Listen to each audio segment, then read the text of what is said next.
ఒక ప్రోడక్ట్కి ప్రైసింగ్ అనేది ఎలా ఇవ్వాలి? Hello everyone, welcome to small business series part 7. ఈరోజు మన సిరీస్లో ప్రోడక్ట్ ప్రైసింగ్ గురించి తెలుసుకుందాం. ఇక్కడ నేను ఒక సెంటర్ క్లిక్ చేస్తున్నానండి, దాని ప్రోడక్ట్ ప్రైసింగ్ గురించి చూస్తున్నాం. ఇక్కడ వచ్చేసి నేను 8 క్యాషియర్ వైట్ తీసుకున్నాను. అవి నాకు 12 to 13 గ్రామ్స్ పట్టాయి.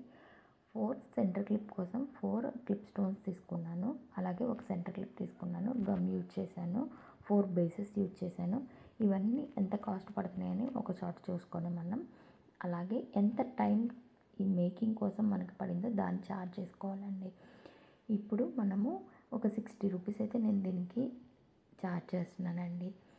అండ్ ఇది నేను 10 మినిట్స్లో చేయగలిగాను, 10 to 15 మినిట్స్. మీరు ఎంత టైంలో చేయగలుగుతారో చూసుకొని అంత టైం వేసుకోండి, దానికి ఛార్జ్ వేసుకోండి. ఇప్పుడు వేరే వాళ్ళు ఎంతకో తక్కువకి ఇస్తున్నారు, నేను అంతే తక్కువకి ఇవ్వాలి. లేకపోతే ఎవరో ఎక్కువ పెట్టేశారు, నేను ఎక్కువ పెట్టేయాలి. అలా మాత్రం అసలు చూసుకోవద్దండి. అలా చూసుకుంటే మీ బిజినెస్కి, మీ పేజ్కి ప్రాబ్లం ఫేస్ చేస్తారు. మీరు స్టార్టింగే కదా నేను అని చెప్పి తక్కువకి ఇచ్చేసారనుకోండి, తర్వాత మీకు ఎక్కువ ఆర్డర్స్ వచ్చినప్పుడు మీరు మళ్ళీ ప్రాబ్లం ఫేస్ చేస్తారు. అలా కాకుండా చూసుకోండి. Wait for part 8.